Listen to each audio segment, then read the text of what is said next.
விருந்துக்கும் Vim ஒரு கரண்டி போதும். புதிய விம் ஒரு கரண்டியில் சிறப்பான சிக்கனம்.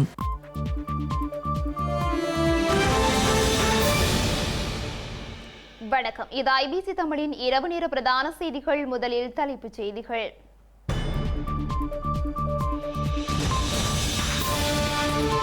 யோசித்தவை கைது செய்யும் முயற்சிகள் இடம்பெறுவதாக தகவல். களியாட்ட விடுதி மோதல் குறித்து விசாரணை தீவிரம்.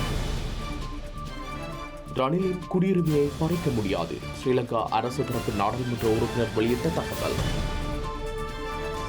உயிருள்ளவரை போராடுவோம் என தாயக மக்கள் சூளுரை, ஸ்ரீலங்கா ராணுவத்தை கேள்விக்குட்படுத்தி போராட்டம்.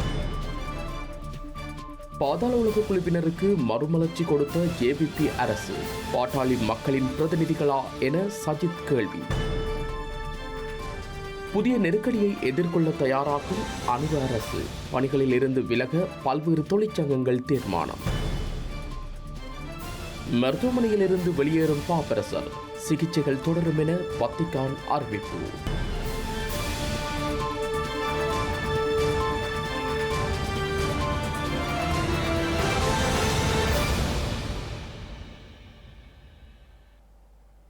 இனி தொடர்பான விரிவான செய்திகள்.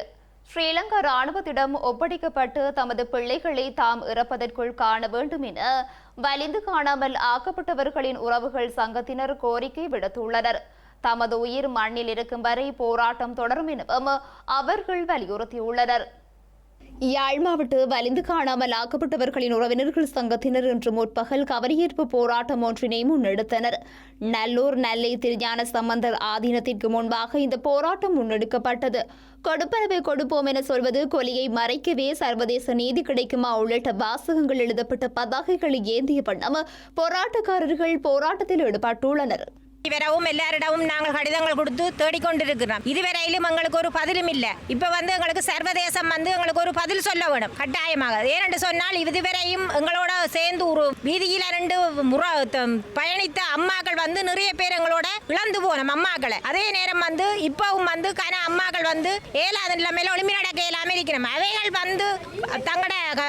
தாங்கள் பிள்ளைகளை பார்க்காமலோ கணவன்மாரை பார்க்காம இறந்து போறதுக்கு முதல் எங்களுக்கு ஒரு பதில் கட்டாயம் கிடைக்க வேணும் என்று சொல்லி இப்ப வந்திருக்கிற ஜனாதிபதியிடம் நாங்கள் வலியுறுத்தி கட்டாயமாக கேட்கின்றோம். சர்வதேசம் எங்களுக்கு ஒரு பதில் சொல்லோடு நீதி கிடைக்க வேணும். என்னன்னு சொன்னா நாங்கள் இப்படியே நடுகளும் வீதியில 2 போராடி போட்டு போறதோட மட்டும் இருக்க கூடாது. உயிரோட கொண்டு நாங்கள் ஒப்படைச்சாக்களுங்க அவைகளை கட்டாயமா ஒரு பதில் சொல்லியே தீர வேணும். எங்களுக்கு இப்படியே நாங்கள் பதில் சொல்றோம் என்று சொல்லி போட்டு இப்படியே நடுக மாத்தி கொண்டு இருந்தா இருக்கிறார்கள் எல்லாரும் செத்து போடுவோம். நாங்களும் செத்து போனா காணாமல் ஆக்கப்பட்டவர் என்று சொல்லி உறவுகளுக்கு யாருமே இருக்கா இனம் பிறகு. இப்ப நாங்கள் சாகரத்துக்கு முதல் எங்களுக்கு எல்லாரும் நேரா நாங்கள் எங்களோட பிள்ளைகளையோ கணவனையோ பார்த்துத்தான் சாகணும் என்றதுக்காக நாங்கள் வலியுறுத்தி கட்டாயமாக இந்த போராட்டத்தை நடத்தி கொண்டிருக்கின்றோம். ஸ்ரீலங்கா அரசாங்கம் வாக்குறுதிகளை மீறி செயற்படுவது விமர்சனங்களை தோற்றுவிப்பதாக தையிட்டி காணி உரிமையாளர்கள் கவலை வெளியிட்டுள்ளனர்.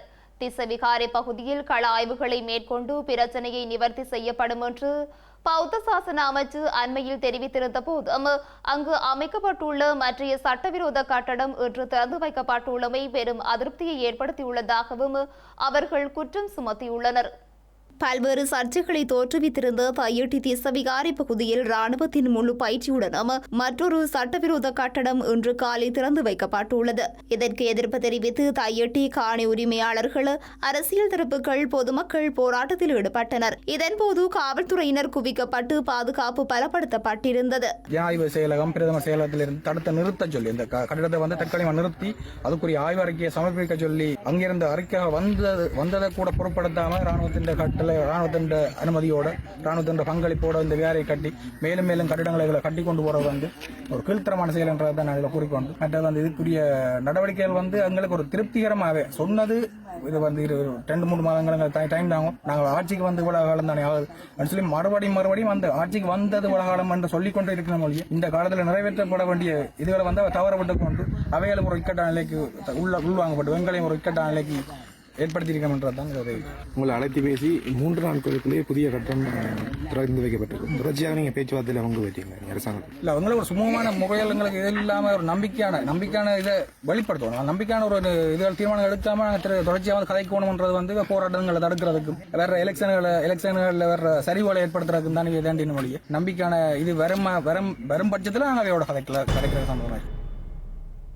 ஸ்ரீலங்காவின் முன்னாள் ஜனாதிபதி மஹிந்த ராஜபக்ஷவின் இளைய புதல்வரான ஜோசித ராஜபக்ஷ மற்றும் அவரது மனைவி நிதிசா ஜெயசேகர ஆகியோரை கைது செய்வதற்கு காவல்துறையினர் தயாராகி வருவதாக அதிகாரப்பூர்வமற்ற தகவல்கள் தெரிவிக்கின்றன.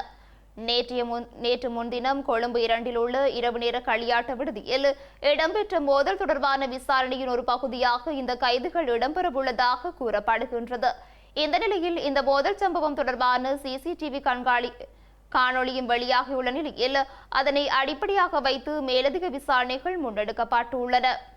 ஜோசித ராஜபக்ஷ மற்றும் அவரது மனைவி நிதிசா ஜெயசேகர ஆகியோருடன் சென்ற 8 பேரில் ஒருவருக்கு களியாட்ட விடுதிக்குள் பிரவேசிக்க தேவையான கையுறைகள் இருக்கவில்லை என தெரிவிக்கப்பட்டுள்ளது. கையில் ஏற்பட்டிருந்த காயங்கள் தொடர்பாக பாதுகாப்பு உத்தியோகத்தர் கேள்வி எழுப்பியதை அடுத்து வாக்குவாதம் ஏற்பட்டுள்ளது. இதனையடுத்து ஜோசித ராஜபக்ஷவுடன் சென்ற 8 பேரும் தாக்குதல் நடத்தியதில் பாதுகாப்பு உத்தியோகத்தர்கள் காயமடைந்துள்ளனர். இந்த சம்பவத்தை அடுத்து ஜோசித ராஜபக்ஷ மற்றும் அவரது மனைவி ஆகியோர் சம்பவ இடத்திலிருந்து சென்றுள்ளதாக தெரிவிக்கப்பட்டுள்ளது. இந்த சம்பவம் தொடர்பாக களியாட்ட விடுதியின் உரிமையாளர் காவல்துறையில் முறைப்பாடு செய்ததை அடுத்து காவல்துறையினர் சம்பவ இடத்திற்கு சென்று விசாரணைகளை நடத்தியுள்ளனர். இந்த நிலையில் காயமடைந்த பாதுகாப்பு உத்தியோகத்தர் மருத்துவமனையில் சிகிச்சை பெற்று வரும் நிலையில் ஜோசித ராஜபக்ஷ மற்றும் அவரது மனைவி நிதிசா ஜெயசேகர ஆகியோர் கைது செய்யப்படலாம் என தகவல் வெளியாகியுள்ளது. ஏற்கனவே நிலுவையாக உள்ள பண மோசடி தொடர்பாக வழக்கில் ஜோசித ராஜபக்ச பிரதிவாதிகளில் ஒருவராக பெயரிடப்பட்டு பிணையில் விடுவிக்கப்பட்டுள்ள நிலையில் இந்த சம்பவம் இடம்பெற்றுள்ளது. தபால் தொடருந்து சுகாதாரம் மற்றும் பல்கலைக்கழக விரிவுரையாளர்கள் வலுவான தொழிற்சங்க நடவடிக்கையை மேற்கொள்ள தயாராகி வருகின்றமை ஸ்ரீலங்காவின் அனுரகுமார திசாநாயக்கவின் அரசாங்கத்திற்கு புதிய நெருக்கடியை எதிர்நோக்கியுள்ளது.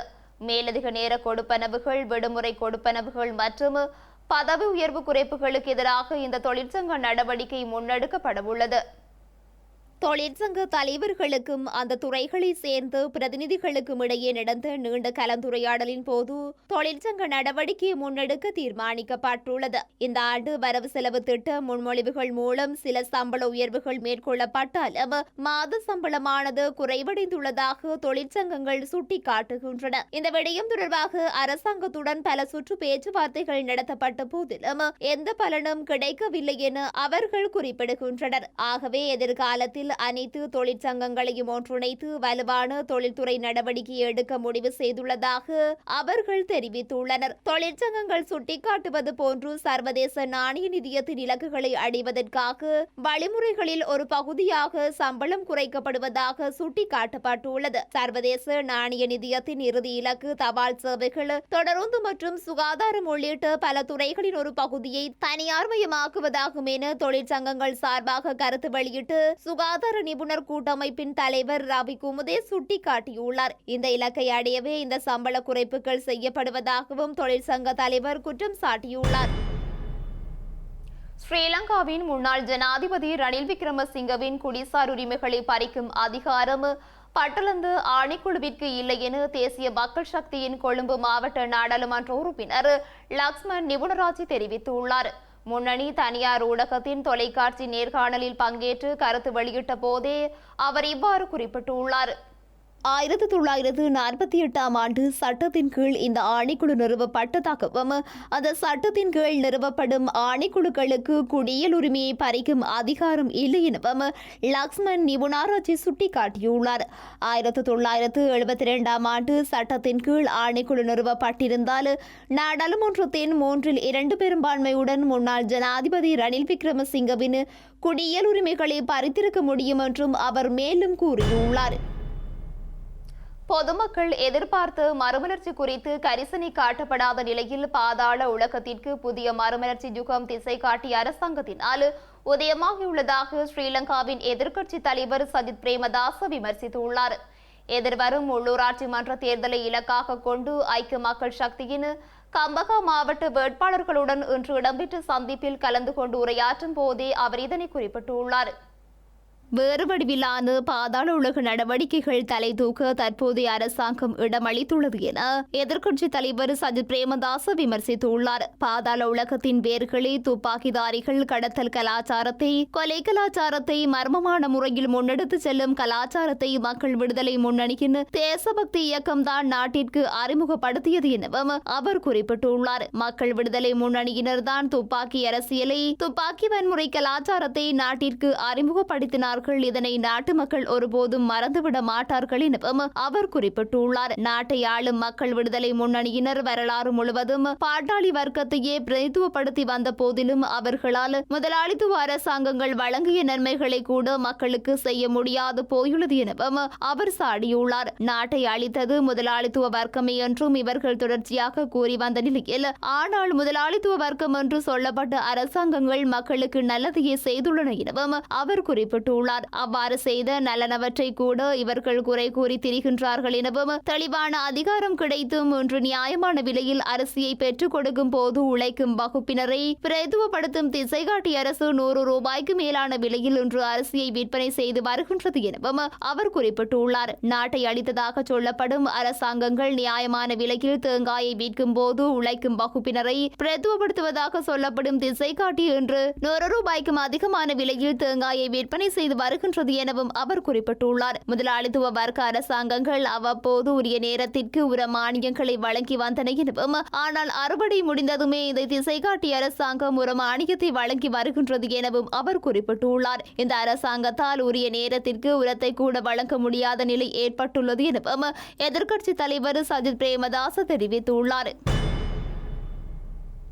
பல்கலைக்கழக புத்திஜீவிகள் சிலர் தமது சலுகைகளை முன்னிறுத்தி அனுர அரசை ஆதரிப்பதாக தமிழ் தேசிய மக்கள் முன்னணியின் செயலாளர் செல்வராசா கஜேந்திரன் குற்றம் சுமத்தியுள்ளார். தையட்டி சட்டவிரோத விகாரை வளாகத்தில் அமைக்கப்பட்டுள்ள புதிய சட்டவிரோத கட்டட திறப்பு விழாவிற்கு எதிர்ப்பு தெரிவித்து போராட்டம் முன்னெடுக்கப்பட்டுள்ளது. இந்த போராட்டம் தொடர்பில் ஐபிசி தமிழ் வினவிய போது செல்வராசா கஜேந்திரன் இவ்வாறு பதிலளித்துள்ளார். கடந்த ஜனாதிபதி தேர்தல் காலப்பகுதியிலே யாழ்ப்பாண பல்கலைக்கழகத்தில் இருந்து ஒரு படித்தவர்கள் என்று சொல்லுகிற ஒரு ஆசிரியர் அணி இந்த இனவாத அனுரகுமார திசாநாயகை ஆதரித்திருந்தார்கள். அதற்கு பின்னர் பாராளுமன்ற தேர்தலிலும் அவர்களுக்கு ஆதரவு வழங்கியிருந்தார்கள். இவர்கள் தங்களுடைய சொந்த சுயநலன்களுக்காகவும் பதவி நலன்களுக்காகவும் வழங்கிய ஆதரவு என்பது ஏதோ அனுர அரசு வந்து ஒரு இனவாதமற்ற அரசு தமிழர்களை மரவணைத்து செல்வது போன்ற ஒரு தோற்றப்பாட்டை சர்வதேச சமூகத்துக்கு காட்டிக்கொண்டு மறுபுறத்திலே இந்த ஆக்கிரமிப்பு நடவடிக்கைகளை செய்கின்ற பொழுது வந்து இந்த புத்திஜீவிகள் என்று சொன்னவர்கள் எல்லாரும் ஓடி ஒளிந்திருக்கிறார்கள். ஆகவே இப்பொழுதாவது வந்து எங்களுடைய மக்கள் புரிந்து கொள்ள வேண்டும், சுயநலம் மிக்க இவ்வாறான புத்திஜீவிகளுடைய கருத்துக்களுக்கு பின்னால் சென்று ஏமாந்து விடக்கூடாது. எங்களுடைய இருப்புக்காக நாங்கள் தான் போராட வேண்டும் என்பதை எங்களுடைய மக்கள் புரிந்து கொள்ள வேண்டும். புத்திஜீவிகள் என்ற போர்வையிலே அவர்கள் தாங்கள் பெறுகின்ற அற்ப சலுகைகளுக்காக அவர்கள் தங்களுடைய பதவிகளில் இருந்து கிடைக்கின்ற தவறுகளுக்கு தண்டனைகளில் இருந்து தப்பித்துக் கொள்வதற்காக அரசுக்கு முண்டு கொடுத்து அவர்களுடைய பாதார விந்தங்களிலே படுத்து கிடந்து தங்களை பாதுகாத்துக் கொள்வதற்காகத்தான் இந்த அரசு நல்லது செய்யும் என்று சொல்லி எங்களுடைய மக்களை தவறாக வழிநடத்தி வாக்குகளை பெற்றுக் கொடுக்க முயல்கின்றார்களே தவிர இவர்களால் ஒருபொழுதும் எங்களுடைய சமூகம் பாதுகாக்கப்பட போவதில்லை என்பதை எங்களுடைய மக்கள் புரிந்து கொள்ள வேண்டும். குறிப்பாக யாழ்ப்பாண பல்கலைக்கழகத்தில் இருந்து பல்கலைக்கழக ஆசிரியர்கள் என்ற பெயரிலே இனவாத ஜேவிபிக்கு ஆதரவு வழங்கியவர்கள் தொடர்பாக நான் இந்த கருத்தை கூறுகிறேன். தரகு பணம் கோரப்படாத காரணத்தினால் இலங்கைக்குள் முதலீட்டாளர்களால் அச்சமின்றி முதலீடுகள் கொண்டுவரப்படுவதாக ஸ்ரீலங்கா அரசாங்கம் தெரிவித்துள்ளது. அத்துடன் அரசாங்கம் என்ற வகையில் நாட்டில் பொருளாதார ஜனநாயகத்தை நிறுவ தாம் எதிர்பார்த்துள்ளதாகவும் அமைச்சர் சுனில் கந்துண்டேத்தி கூறியுள்ளார். தற்போது அரசியல் ஜனநாயகம் தெளிவாக நிறுவப்பட்டுள்ளது எனவும் அமைச்சர்கள் மற்றும் நாடாளுமன்ற உறுப்பினர்கள் என அனைவரும் பொருளாதார அரசியல் அல்லது சட்டத்தை செயல்படுத்துவதில் தலையிடாமல் இருப்பதே எமது அரசாங்கத்தின் நிலைப்பாடு எனவும் அமைச்சர் சுனில் கந்துண்டேத்தி கூறியுள்ளார். நாட்டில் ஜனநாயகத்தை நாம் நிலைநாட்டியுள்ளோம் எனவும் அடுத்து பொருளாதார ஜனநாயகம் இருப்பதனால் தான் அதிகாரிகள் தங்கள் முதுகை நேராக வைத்து வேலை செய்ய முடிகிறது எனவும் அவர் குறிப்பிட்டுள்ளார். என்று முதலீட்டாளர்கள் ஏன் முதலீடு செய்கின்றார்கள் என்ற பயம் அல்லது சந்தேகம் இல்லாமல் முதலீடுகளை செய்யலாம் எனவும் அவர் குறிப்பிட்டுள்ளார். அத்துடன் தரகு பணம் வழங்குமாறு தாம் கேட்கவில்லை எனவும் அவர் குறிப்பிட்டுள்ளார். தமிழ்நிதி அருணா செல்லத்துறை இலிங்கபூமியிலிருந்து எழுதிய ராவணனார் தெய்வீக மானிடர் லங்கா பாங்கு என்ற வரலாற்று நூல் அறிமுகம் செய்யும் நிகழ்வு மன்னாரில் இடம்பெற்றுள்ளது. லங்கா நகரி, மாதோட்டம், மன்னாறு, மாளிகை திடல், விடத்தல் தீவு, மன்னார் ஆகிய இடங்கள் பற்றிய வரலாற்று தேடலாக இந்த நூல் உள்ளதாகவும் சுட்டிக்காட்டப்பட்டுள்ளது. ராவணனார் நூல் அறிமுக நிகழ்வு நேற்று பிற்பகல் 2 மணிக்கு மன்னார் மாவட்ட செயலக மருதம் மாநாட்டு மண்டபத்தில் மேலதிக மாவட்ட காணிச்சியலாளர் மாஸ்ரீ கந்தகுமார் தலைமையில் இடம்பெற்றது. இந்த நிகழ்வில் திருக்கேதீஸ்வர ஆலய தலைவர், மாவட்ட செயலக பதவி நிலை உத்தியோகத்தர்கள், சட்டத்தரணிகள் என பலரும் கலந்து கொண்டிருந்தனர். சிறப்பு பிரதிகள் வழங்கப்பட்டதைத் தொடர்ந்து நூல் அறிமுக முறையை மாஸ்ரீ கந்தகுமார் வழங்கியதுடன் நூல் நயவுரையை பண்டிதர் ஏ சுஜானா வழங்கினார். நூலாசிரியர் நூல் பற்றி விளக்கமும் கருத்து பரிமாற்றமும் இடம்பெற்றது. மன்னார் பெரியமடு பிரதான வீதியில் இடம்பெற்ற விபத்தில் ஒருவர் உயிரிழந்துள்ளதுடன் மேலும் 2 படுகாயமடைந்துள்ளனர். இந்த விபத்தை ஏற்படுத்திய டிப்பர் ரக வாகனத்தின் சாரதி கைது செய்யப்பட்டு நீதிமன்றத்தில் முன்னிலைப்படுத்தப்பட்டதை அடுத்து விளக்கமறியலில் வைக்கப்பட்டுள்ளார். மன்னார் பள்ளமடு பெரியமடு பிரதான வீதியில் நேற்று அதிகாலை பயணித்த டிப்பர் வாகனம் கட்டுப்பாட்டை இழந்து வீதியை விட்டு விலகியுள்ளது. இந்த சம்பவம் தொடர்பாக மேற்கொள்ளப்பட்ட விசாரணையில் டிப்பர் வாகனத்தின் சாரதி மதுபோதையில் இருந்துமே தெரிய வந்துள்ளது. டிப்பர் வாகனத்தில் 4 பயணித்துள்ளதுடன் இந்த விபத்தில் பெரியமடு பகுதியைச் சேர்ந்த 31 வயதான கே சத்திய பிரபாகரன் என்பவர் சம்பவ இடத்திலேயே உயிரிழந்துள்ளதுடன் சாரதி உள்ளிட்ட 3 காயமடைந்துள்ளனர். இதனையடுத்து வாகனத்தின் சாரதி கைது செய்யப்பட்டு நீதிமன்றத்தில் முன்னிலைப்படுத்தப்பட்ட போது எதிர்வரும் 27ஆம் தேதி வரை விளக்கமறியலில் வைக்குமாறு மன்னார் நீதவான் உத்தரவிட்டுள்ளார். மேலும் காயமடைந்து மன்னார் மாவட்ட பொது வைத்தியசாலையில் சிகிச்சை பெற்று வந்த 2 சகோதரர்களில் ஒருவர் வீடு திரும்பியுள்ளார். உயிரிழந்தவரின் சடலம் உறவினர்களிடம் ஒப்படைக்கப்பட்டுள்ளதுடன் இந்த விபத்து தொடர்பாக மேலதிக விசாரணைகளை அடம்பன் காவல்துறையினர் முன்னெடுத்து வருகின்றனர். மாந்திமேற்கு பிரதேச செயலாளர் பிரிவில் பல்வேறு சிரமங்களில் தொடர்ச்சியாக இரவு நேரங்களில் சட்டவிரோதமான மணல் அகழ்வு இடம்பெற்று வருகின்ற போதிலும் காவல்துறையினர் அசமந்த போக்குடன் செயற்படுவதாக மக்கள் விசனம் தெரிவித்துள்ளனர். தமிழ்நாட்டின் சாதி ஆணவ படுகொலைகளுக்கு விடுதலை சிறுத்தைகள் கட்சியின் தலைவர் தொல் திரு மாவளவனே காரணம் என பாரதிய ஜனதா கட்சியின் மூத்த நிர்வாகி எச் ராஜா குற்றம் சாட்டியுள்ளார். சென்னை தி நகரில் நடைபெற்ற நிகழ்ச்சியில் கலந்து கொண்டு பாஜக மூத்த தலைவர் ஆணவ படுகொலைகளை சுப வீரபாண்டியனும் திருமாவளவனும் தூண்டிவிடுகின்றனர் எனவும் விமர்சித்துள்ளார். பாப்பரசர் பிரான்சிஸ் இன்று மருத்துவமனையிலிருந்து வெளியேறுவார் என தெரிவிக்கப்படுகின்றது. அத்துடன் வத்திக்கானில் குறைந்தது 2 மாதங்கள் ஓய்வெடுக்க வேண்டும் எனவும் அவருக்கு தொடர்ந்து சிகிச்சை அளிக்கப்படும் எனவும் மருத்துவர்கள் குறிப்பிட்டுள்ளனர். 88 வயதான பாப்பரசர் பிரான்சிஸ் தீவிரமான சுவாச தொற்று காரணமாக கடந்த மாதம் 14ஆம் தேதி மருத்துவமனையில் அனுமதிக்கப்பட்டார். கடந்த 5 வாரங்களில் அவரது உயிருக்கு 2 தடவைகள் ஆபத்தான நிலை ஏற்பட்டதாகவும் பாப்பரசருக்கு சிகிச்சை அளித்த மருத்துவர்களில் ஒருவரான செர்ஜியோ அல்ஃபியரி கூறியுள்ளார். எனினும் பாப்பரசர் முழுமையாக குணமடையவில்லை என்ற போதிலும் அவர் தற்போது நியூமோனியாவில் இருந்து மீண்டுள்ளதாக அவர் குறிப்பிட்டுள்ளார். பாப்பரசரின் உடல்நிலை நிலையானதாக இருப்பதாகவும் அவருக்கு சிகிச்சை அளித்த மருத்துவர்கள் கூறியுள்ளனர். செய்திகளின் நிறைவாக இனி மீண்டும் தலைப்புச் செய்திகள்.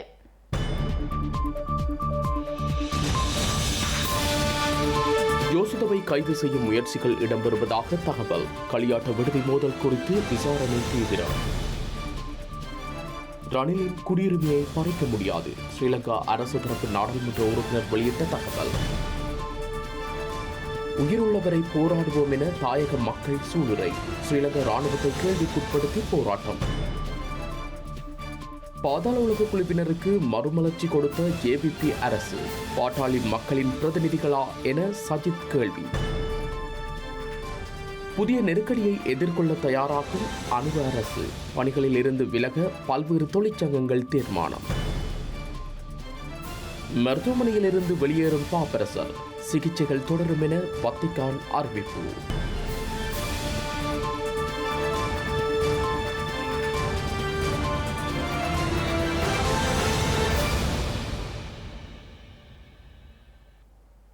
இத்துடன் ஐபிசி தமிழின் பிரதான செய்திகள் நிறைவு பெற்றன. உடனுக்குடன் செய்திகளை அறிந்து கொள்ள ibctamil.com என்ற நமது இணையதளத்தினை பார்வையிடுங்கள். வணக்கம்.